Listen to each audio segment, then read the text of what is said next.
안녕하세요. 세대를 잇고 남북을 잇는 특별한 강의 이수다. 오늘의 강연자 김현갑입니다.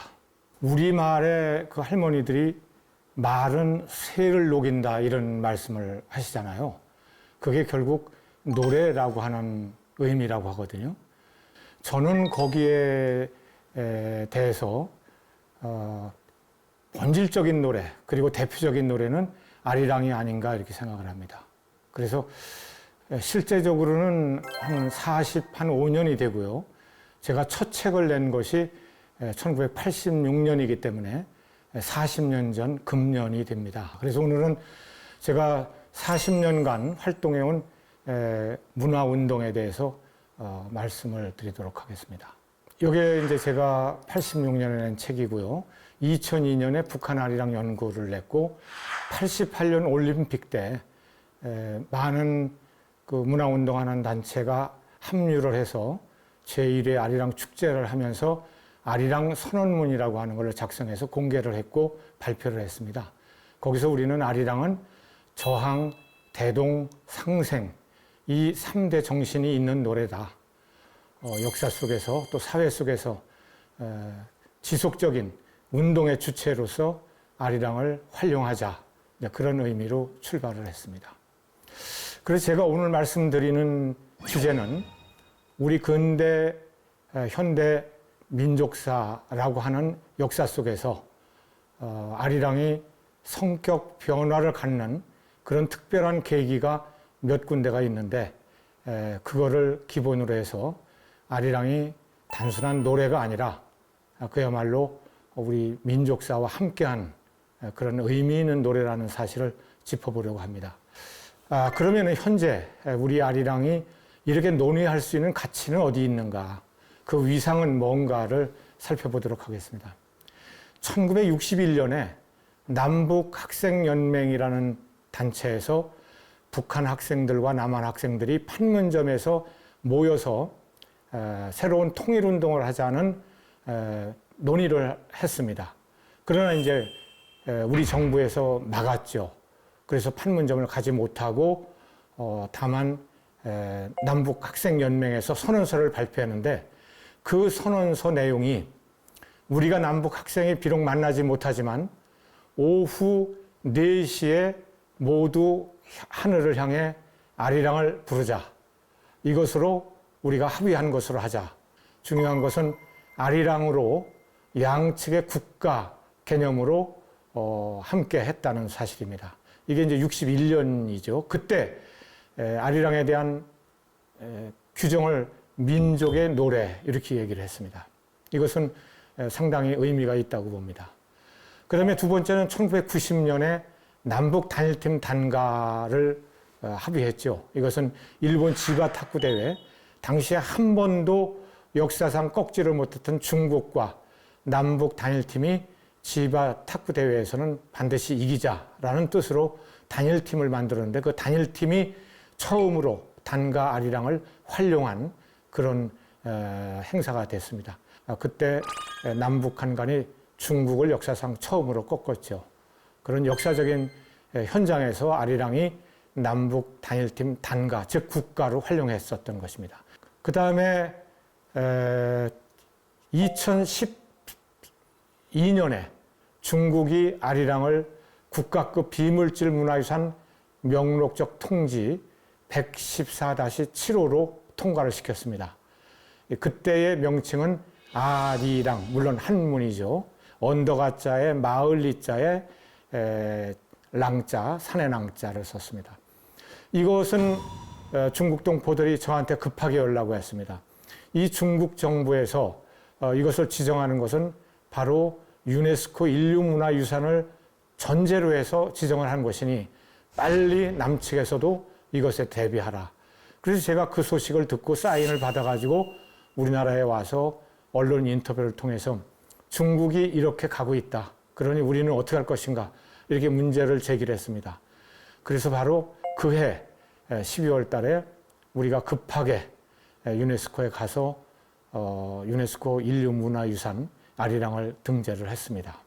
이것은 아리랑이 국제사회에서 그저 뭐 세계적인 노래 이렇게 말을 했습니다만 명실상부하게 유네스코가 인정한 세계의 노래가 된 것이죠. 그 다음에 2년 후인 2014년에 북한도 조선민주주의인민공화국 아리랑 민요 이런 이름으로 유네스코에 갔습니다. 이게 2년 차이가 됐죠. 그래서 남북한 간에 단가 아리랑과 함께 이 아리랑도 유네스코에 함께 등재를 했습니다. 그런데 우리나라에는 16번째인가 그렇습니다만 유네스코에 등재된 거, 북한은 아리랑이 제1호였습니다. 그래서 아주 뜻깊은 인류문화유산으로 아리랑이 등재됐다 이렇게 해서 우리가 환호를 했습니다. 그리고 같은 해 2014년에 우리나라 당시 문화재청이죠. 아리랑을 국가무형문화재 129호로 지정을 했습니다. 이렇게 해서 공식적으로 중국, 남과 북 이렇게 4개의 위상을 부여했습니다. 이것은 인류문화유산에 지정된 문화유산이 자국이든 타국이든 이렇게 4가지의 위상을 부여받은 것은 아리랑이 유일합니다. 그래서 이것은 특별히 우리가 의미를 가져야 되리라고 생각을 합니다. 1990년에 미국 연합장로회에서 찬송가를 아리랑 곡조로 사용하는 것을 합의를 했습니다. 이 찬송가를 그 곡조를 사용하는 것에 대한 이 논의는 약 7년간의 여러 절차를 거쳐서 준비해서 마지막 그 탁상에 올리는데 1990년에 올렸는데 단번에 Christ You Are the Holiness라는 곡조를 아리랑으로 사용한다. 이렇게 합의를 해서 통과가 돼서 전 세계 연합 장로의 찬송가로 불려지고 있습니다. 우리가 원해서가 아니라 어떤 나름대로의 국제적인 기준을 거쳐서 통과된 것이기 때문에 의미가 있는 것이라고 보죠. 그리고 저는 또 한 가지 이제 8번째를 넣고 싶습니다. 제가 오늘 책을 한 권 갖고 왔는데요. 이번에 저희들이 10월 1일이 아리랑 개봉 100주년이라서 그 기념으로 출판을 하려고 샘플을 만들었는데 이게 일본 속의 아리랑, 일본 아리랑이라는 책입니다. 이 책은 1935년부터 일본이 자신들의 작곡가, 작사가, 가수, 그리고 연주가, 그리고 음반사가 모두 일본입니다. 거기에서 아리랑을 냈는데 120종이 됩니다. 갈등을 갖는 나라와 하나의 노래를 부를 수 있다면 그것은 그야말로 엄청난 은총이 아니겠습니까? 2차 대전에서도 크리스마스 이브에 어메이징 그레이스를 함께 부르면서 일시적으로 휴전했다는 사실이 있지 않습니까? 그것은 적국이지만 하나의 노래를 부를 수 있는 그런 공동체였다면 전투도 중단을 시켰다라는 사실이죠. 그렇다고 한다면은 이 일본의 예를 들어서 중국 속에 아리랑이 얼마나 있는지, 그리고 중앙아시아 동포사회에 얼마나 있는지, 사할린 동포들에게 얼마나 있는지, 또 한국 전쟁에 참전했던 참전 국가에서는 아리랑을 어떻게 부르는지, 이런 것들을 조사를 한다면은 유네스코가 심사 대상에 아리랑은 창조성이 두드러진 노래로 한국인들의 창조성을 입증하는 노래다 라고 하는 것에 적합한 것이고, 그 외에 또 다른 의미로 연구 대상이 되지 않을까 이런 생각입니다. 그래서 저는 바로 이렇게 9가지, 8가지의 아리랑의 위상을 갖고 오늘 이 위상을 만들어낸 역사적인 그 계기를 살펴보도록 하겠습니다.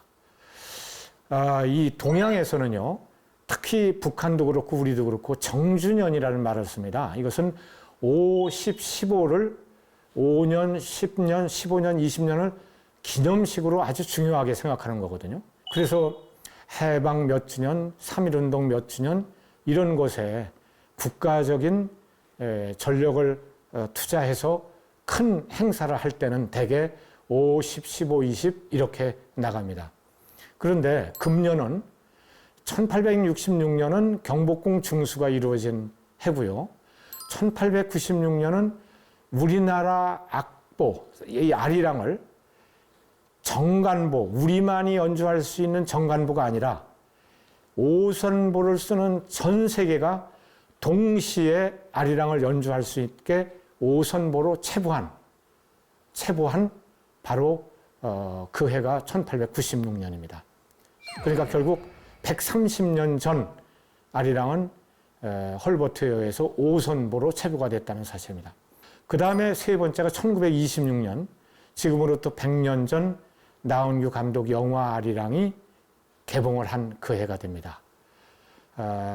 이것은 영화 아리랑의 항일성을 담고 있기 때문에 침체된 3.1운동 이후에 침체된 민족의식을 회복시키는 데 역할을 했다는 것과 함께 우리가 월드컵 때 그리고 세계인들이 부르는 소위 본조 아리랑이라는 이 노래가 바로 이 영화의 주제가로 탄생된 것입니다. 그러니까 금년은 영화가 개봉된 100년이면서 동시에 우리가 부르는 본조 아리랑이 탄생한 100년이기도 합니다. 그 다음에 저 개인적으로는 1986년에 우리나라에서 최초의 아리랑 단행본, 민족의 노래 아리랑을 발행했기 때문에 나름대로 저는 40년이라고 하는 정주년을 갖고 있습니다. 이렇게 해서 저 개인적으로는 역사적으로 4개의 중요한 매듭을 갖고 있습니다. 자, 그러면은 첫 번째 경복궁 중수와 관련한 말씀을 드리겠습니다. 이 경복궁 중수는 역사적으로 우리나라에서 대규모 국책 토목공사였습니다. 역사상 가장 큰 토목공사였습니다. 그 중에 대표적인 것이 하나의 노래가 바로 아라리라고 하는 토속 노래가 이 경복궁 중수에 올라와서 이 아리랑이라고 하는 노래로 성격을 변화하는, 그러니까 그 이전까지만 해도 아리랑은 강원도, 경상도, 경기도 일대에서 논매고 겨울에 시간을 보내는 개인적인 노래에서 이 경복궁 중수에 오면서 이 일과 단체가 함께 불러야 되기 때문에 후렴이 만들어지면서 대단히 광폭한 유희호가 만들어진 것입니다. 그래서 그동안 불려졌던 가사도 다듬어졌고 없었던 후렴, 이 후렴이라는 건 유희적인 거거든요. 내가 노래를 앞서서 잘 부를 테니 너희들은 함께 하기 위해서 그 가사는 모르지만 후렴은 함께 하자라는 뜻으로 이 후렴이 만들어진 것은 유희성을 담는 것이죠. 그리고 집단요가 바로 후렴을 필요로 한 것이죠. 강강수월래라든가 쾌지나 칭칭나네라든가 또는 뭐 상여소리라든가 이런 것들은 모두 한 사람이 선소리라면 뒤에 사람들이 따라하면서 박자를 맞추면서 노동의 어려움을 함께 하는 거거든요. 비로소 아리랑이 이 경복궁 중수에서 후렴이 만들어지고 새로운 이름이 만들어지게 되는 것이거든요. 그것은 아라리였던 것이 이 경복궁 중수에 오면서 아라랑, 아라렁, 아로롱 뭐 이런 아리, 어리, 우리 이걸 기본으로 해서 랑, 렁, 롱, 형이 붙여집니다. 이것은 1910년에 총독부가 전국적으로 조사한 아리랑이 20가지가 있는데 거기서 17가지가 이름이 각각 다르게 나온 것이죠.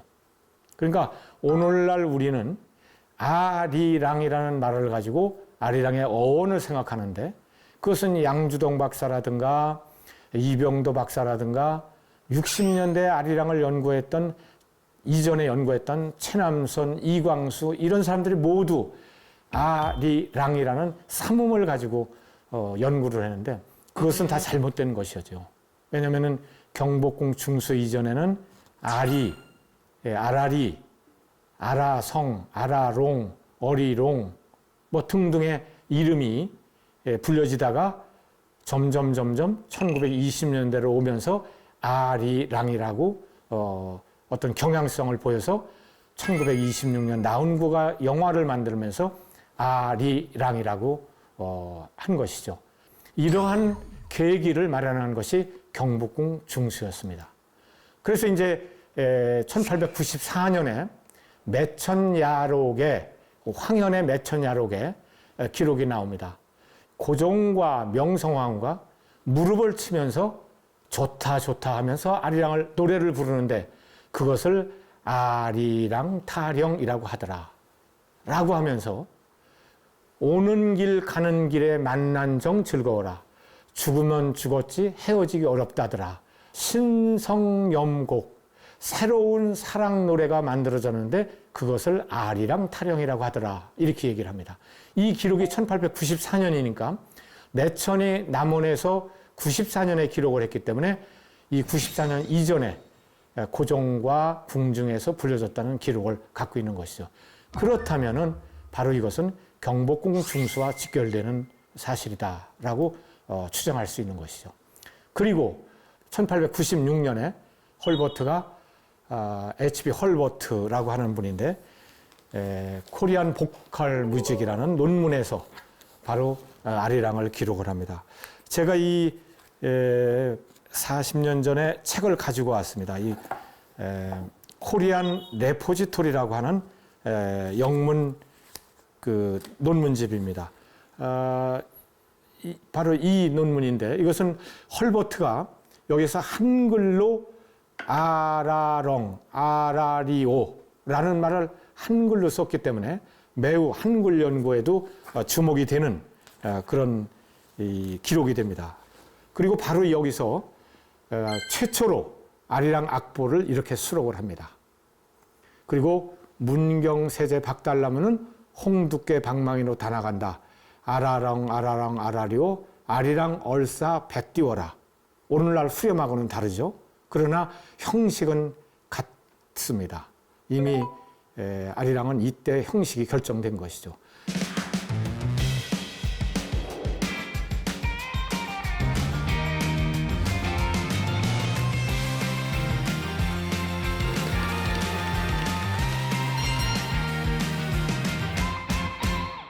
그것은 바로 경복궁 중수와 고종이 불렀고 그것을 헐버트가 기록했다 이렇게 얘기됩니다. 그런데 이 논문에서는 사적인 기록을 할 수 없기 때문에 들어있지 않습니다만 저는 이 헐버트가 고종과 친했고 고종의 밀사로서 미국 대통령들을 만났고 해외를 다녔기 때문에 아마도 고종을 통해서 아리랑을 인식한 것이 아닌가 이렇게 생각을 합니다. 그렇지 않고서는 굳이 아리랑을 이렇게 관심 있게 기록할 것이 어디 있겠는가. 그리고 그러한 다른 것보다도 먼저 이 연구를 시작할 수 있었던 동기가 이 고종과 아리랑과 관련된 것이 아닌가 이렇게 생각을 합니다. 이 헐버트 선생은 일제에 의해서 1910년에 추방이 됩니다. 그래서 미국으로 본국으로 들어가죠.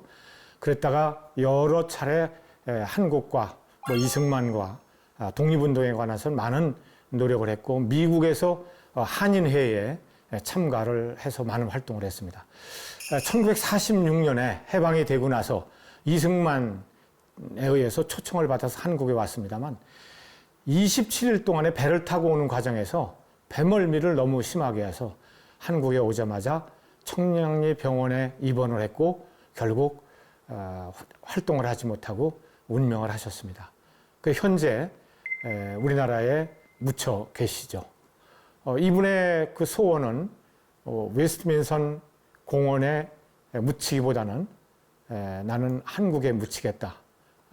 이런 유언을 하신 거죠. 그래서 결국 한국 양화진 애국인 묘지에 지금 모셔져 있고 비문이 남겨져 있습니다. 이것이 이제 바로 딸에게 보낸 편지의 악보고 이것이 이제 악보를 크게 확대한 것인데요. 이 헐버트가 이런 격찬을 했습니다. 한국인에게 하나의 노래가 있다. 그 노래는 아리랑인데 아리랑은 마치 밥상에 쌀과 같은 위치에 있다. 이렇게 아리랑을 격찬을 했습니다.